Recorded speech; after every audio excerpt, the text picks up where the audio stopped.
Hello, good morning. कशा आहात सर्व? आय होप तुम्ही मस्त आणि मजेत असाल. तर सगळ्यांना सर्वात आधी श्री स्वामी समर्थ. तर आजचा आपला जो ब्लॉग आहे तो सकाळी मॉर्निंग रुटीन ब्लॉग आहे. सकाळची जी काही धावपळ असते तीच आज ब्लॉगमध्ये मी शेअर केली आहे. तर सर्वात आधी उठल्यानंतर मी ब्रश करून घेतला. ब्रश नंतर पहिले आपल्याला चहा लागतो. मग फेसवॉश करून घेतला. तर थोडंसं फ्रेश झाली आणि मग आपल्याला पहिले सकाळी सर्वात आधी आपल्याला चहा लागतं. चहाशिवाय आपला दिवस सुरू होत नाही. त्याच्यामुळे मी पहिले चहा घेऊन घेते. चहामध्ये पण आता घरात 2च जण असतो, तर दोघं जण वेगवेगळी चहा पावडर वापरतो. तर मला चहामध्ये चहा पावडर लागते परिवार आणि त्यांना लागते रेड लेबल असं आहे. तर वेगवेगळा चहा ठेवते दोघांसाठी. कधी-कधी ते पिऊन न घेतात, कधी-कधी मी कॉम्प्रोमाईज करते चहामध्ये, चालत असतं. तर मग आता एक साईडला दूध पण ठेवून दिलं. सकाळीच दूधवाला येऊन गेला. दूध पण तसंच होतं आणि तर चहा, एका साईडला दूध असं दोघं कामं ॲट अ टाईम चालू आहेत आणि जोपर्यंत चहा उकळतोय, तर तोपर्यंत म्हटलं, की आज ना टिफिनमध्ये शेवग्याच्या शेंगांचीच भाजी बनवूया. तर फ्रीजमध्ये कापून ठेवलेल्याच होत्या, पण म्हटलं थोडेसे छोटे पीस करून घेऊन म्हणजे डब्यामध्ये हे होतं. तर पहिले त्याचे साल वगैरे काढून म्हणजे जे आहे आपलं प्रिपरेशन ते आज करून घेणार आहे त्यामध्ये. आणि मग आपल्या स्वयंपाकाची रुटीन चालू होते. सकाळी-सकाळी कितीही कंटाळा जरी आला, तरी पण आपल्याला स्वयंपाक हे बनवायचंच असतं. कारण बनवावंच लागतं. कारण की त्यांचा टिफिन द्यायचा असतो त्यामुळे करावंच लागतं. तर मी आता शेंगा वगैरे निवडून झाल्या. तर आता मी एका साईडला शेंगा ज्या आहे ना, त्या उकडून घेते. म्हणजे कसं भाजी जी आहे ना, ती लवकर बनते. आणि चहामध्ये दूध टाकायचा कार्यक्रम चाललाय. तर एका साईडला शेंगा उकडून घेते. तोपर्यंत म्हटलं चला चहा पिऊन घेऊया. आणि भाजीसाठी लागणारं जे आपलं मटेरियल आहे, खोबरं झालं, कांदा, अद्रक, लसूण जे करून घेते. आणि म्हणजे कसं भाजी फास्ट होऊन जाईल. वेळात वेळ आहे तर वाचत पण चालतो वेळ ना. तर मग आता म्हटलं कांदे कट करून घ्या. कांदे आणि खोबरं भाजून घ्या मस्त छान लाल होईपर्यंत. आणि मग चारी जे आहेत अद्रक, लसूण, खोबरं आणि कांदा हे जे आहे ना ते एकत्र छान मस्त मिक्सरमध्ये ग्राइंड करून घेणार. बारीक पेस्ट तयार करून घेणार. वाटण तयार करून घेणार म्हणजे भाजी फास्ट होऊन जाईल. मी सकाळच्या याच्यामध्ये काळी भाजी शक्यतो बनवतच नाही. पण म्हटलं चला, कारण की ज्या शेंगा वगैरे आल्या आहेत ना, सासूबाईंनी त्यांनी गावावरून आणल्या होत्या. मग फ्रीजमध्ये जास्त दिवस जर ठेवल्या ना तर कडक व्हायला लागतात. मग एवढं खास लागत नाही. त्याच्यामुळे म्हटलं चला बनवून घेऊया. तर तिकडे एका साईडला चहा पण ठेवला होता. तर चहा पिऊन झालाय माझा. चहा पिऊन झाला म्हटलं तर पोळ्यांचं पीठ भिजवून घ्या. पोळ्यांमध्ये आज कसं करणार आहे, की 4च पोळ्या बनवते. कारण की भात बनवायचा आहे ना, तर म्हटलं दोघांसाठी 4 पोळ्या सफिशियंट होऊन जाते. रात्रीची पण 1 पोळी पडलेलीच आहे.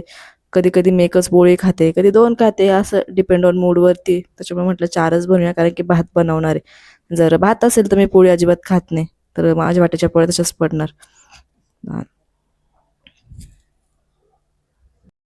आणि सकाळच्या टाईममध्ये आहे ना, शौर्य झोपलेला आहे. म्हणजे शौर्य सकाळी 6 वाजता उठला होता. पण मी पण तेव्हा झोपलेली होती. तर त्याला पण झोपवलं म्हणजे मी 8 वाजता उठली. तो थोड्या वेळाने उठेल म्हणजे तो उठलाच आहे. त्याला त्याचे पप्पा सांभाळते म्हणजे स्वयंपाक होईपर्यंत. फास्ट स्वयंपाक झाला. एवढा जरी स्वयंपाक बनवायला जास्त वेळ लागत नाही. स्वयंपाकासाठी 1च तास लागतो. पण बाकीचे जे कामं असतात ना, त्यांनाच खूप वेळ लागतो. बराच पसार होत असतो. त्याच्यामुळे थोडं-थोडं आणि ते कसे 10:15ला निघून जातं घरातनं. घरातनं गेल्यानंतर मग बाकीची कामं सर्व त्याला सांभाळूनच करावी लागतात. तोपर्यंत जे घरी राहतात ना, तोपर्यंत जेवढे कामं फास्ट आवरता येतील ना, तेवढं आवरण्याचा प्रयत्न करते.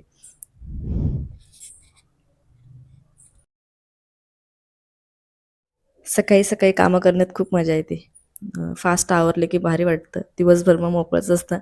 पण बाळ घरामध्ये असल्यामुळे असं कधी होतच नाही, की घरातली कामं संपत नाही. म्हणजे घरातली कामं संपली असं कधी होतच नाही. कारण काही ना काहीतरी काम चालूच असतं. आणि तो आता रिसेंटलीच 5 महिन्यांचा झाला. आता त्याला 6वा रनिंग आहे. तर तो नेमका पालथा पण व्हायला लागला. तर त्याच्यावर इतकं लक्ष ठेवावं लागतं, तो कधीही पालथा होऊन जातो. बेडवर जर असेल तर असं वाटतं, की हा का पडून जाईल का काय? म्हणजे सारखं पहिले तरी तो उलटा व्हायचा नाही म्हणून एवढं टेन्शन नव्हतं. आता तो जास्त व्हायला लागला म्हणून जास्त टेन्शन येतं. सारखं त्याला बघत करावं लागतं. त्याच्यामुळे म्हटलं सकाळच्या रुटीनला जेवढे कामं फास्ट होतील ना, तेवढे आवरून घेतलं मला कधी पण सोपं म्हणजे त्याच्याकडे लक्ष द्यायला वेळ पुरतो.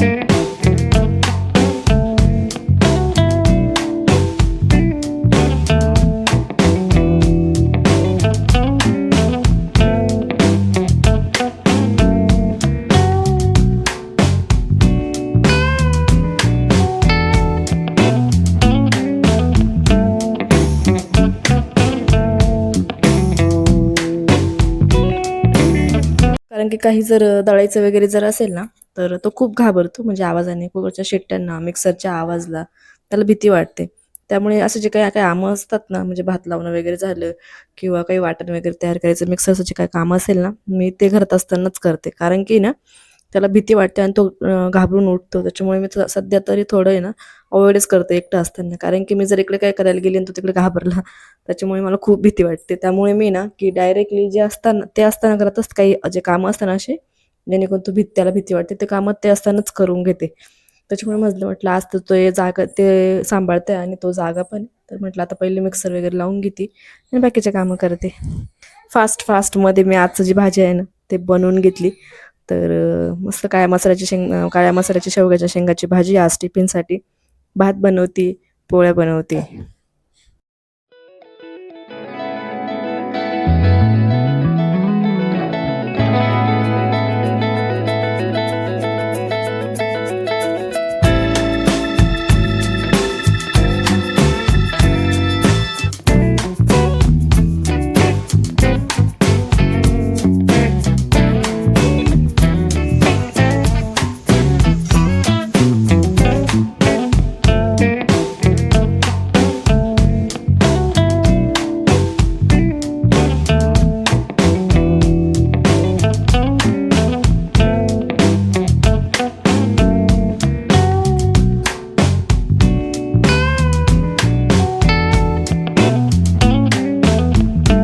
तर रात्रीचे काही जे भांडे होते ना, तर भांडे म्हटलं ट्रेमधून याला लावून देऊया रॅकमध्ये.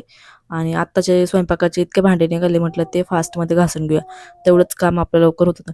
कारण त्यांचा टिफिन भरून झाल्यानंतर मी पण जे कढई आहे, कुकर वगैरे आहे, ते पण लगेच रिकामं करून घेते. कारण की नंतर काही जसं बनवायचं राहतच नाही. घरी कोणी येत नाही, त्याच्यामुळे काही विषयच नाही बाकीचं किचनमध्ये. सकाळीच किचन जेवढं क्लोज झालं ना, तेवढं होऊन जातं. बाकीच्या वेळेत काही काम राहत नाही.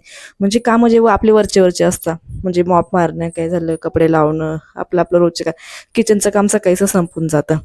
तर आता हॉलमधला जे काही पसारा वगैरे जे आहे ना, तर मी तो आवरून घेतला. क्लिनिंग करून घ्यायचं, झाडू वगैरे मारून घ्यायचा, मॉप मारून घ्यायचा, म्हणजे फास्ट काम होऊन जाईल आजचं.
आणि शेजारी ना बिल्डिंगचं काम चाललंय. तुम्हाला मागच्या वेळेस मी बोललीच होती ना, की बिल्डिंगचं काम चाललंय. तर इतकी धूळ येत असते ना, म्हणजे खूप बारीक धूळ येते. काहीतरी तिकडे पाणी वगैरे मारतात, सिमेंट, इतकं बारीक धूळ येते ना, त्यामुळे इतकं बारीक घर झाडावं लागतं. आणि पहिले ते मी रेग्युलर एक दिवसाआड मॉप मारायची जेव्हा जॉब करायची तेव्हा. कारण की रोज घरात कोणीच राहत नव्हतं. पण आता बेबीमुळे मी घरी असल्यामुळे ना, तर रोज मला मॉप मारावाच लागतो. कारण की खूप बारीक धूळ येते आणि बच्चू पण आता थोडंसं खेळायसारखंच होऊन जाईल. त्यामुळे थोडंसं क्लिनिंग वगैरे ठेवली तर बरंच असते. तर आता स्वयंपाक वगैरे जो आहे तो आपला झालाच होता. तर नेमकी त्यांची जायची पण तयारी झाली. त्यांची अंघोळ वगैरे झाली. त्यांना चहा दिला आणि म्हटलं चला आता त्यांचा टिफिन वगैरे भरून देऊया. तर त्यांना भाजी, भात आणि पोळ्या असं सगळं देते टिफिनमध्ये. त्यांचा टिफिन भरून रेडी करून ठेवून दिला टेबलवरती, की तिथे त्यांचं ते जातात. मग माझं जेवढं एक काम आहे, तेवढं एक काम कमी होऊन जातं.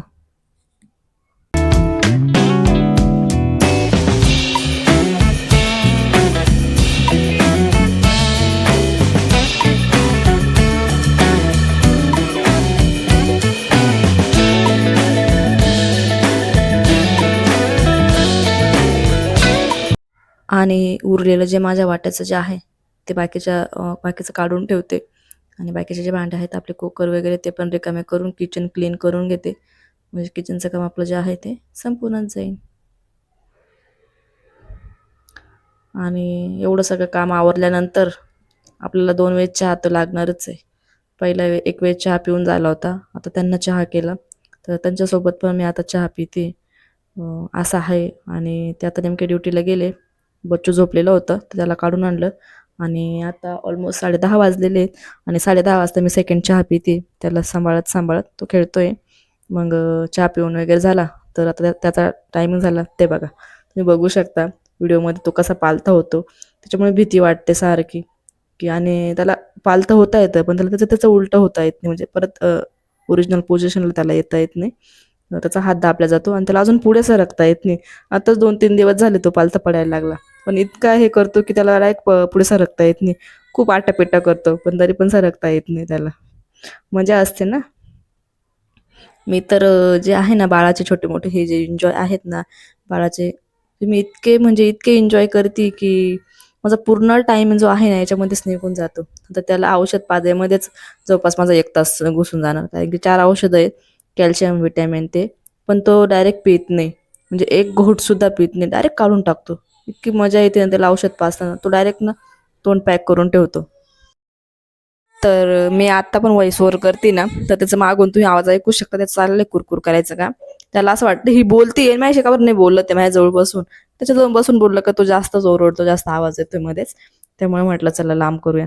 आणि औषधं पाज द्यायचं म्हणजे डायरेक्ट म्हणजे एकदम मोठा टास्क आहे. डायरेक्ट म्हणजे खूप मोठा. तो डायरेक्ट पीत नाही. इतके औषध वाया जातं की म्हणजे त्याला पाजायचं राहतं 10 थेंब आणि स्प्रिंग भरावी लागते 3 वेळेस. म्हणजे इतकं औषध वाया जातं कारण तो डायरेक्ट काढून टाकतो. पण ठीक आहे, चालतच राहणार. त्याला अजिबात जे कडू आहे म्हणजे त्याला कडू औषध काहीच आवडत नाही. इवन त्याला बाळगुट्टी पण देत नाही मी, कारण की बाळगुट्टीसाठी सगळं रेडी केलं, पण तो डायरेक्ट एक घोटसुद्धा पित नाही. डायरेक्ट रडतो. इतका रडतो मोठ्या-मोठ्याने, तर असं वाटतं की यार नको, आपल्यालाच नको पाजायला त्याला. असं होतं. त्याच्यामुळे मी सध्या पाजतच नाही आहे. पण बघू आता थोडा मोठा झाला की अजून ट्राय करून बघू त्यासाठी.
किचन क्लीन करून झाला आणि मी लगेच अंघोळ करून घेतली, कारण की शौर्याची अंघोळ वगैरे घालून त्याला झोपून दिलं. मग माझ्या अंघोळीचा नंबर लागला, मी अंघोळ वगैरे करून घेतलं.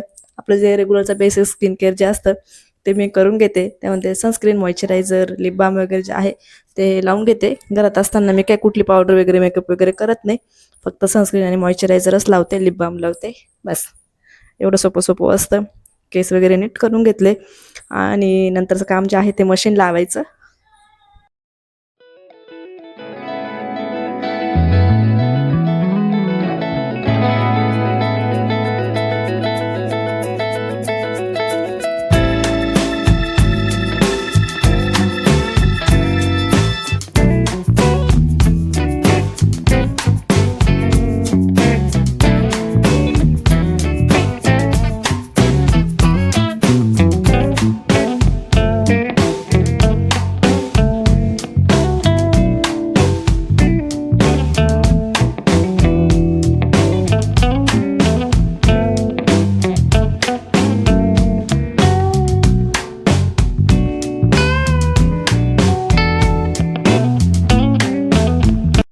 आणि सगळ्यात शेवटचं जे काम आहे ते कपडे मशीनला लावायचे.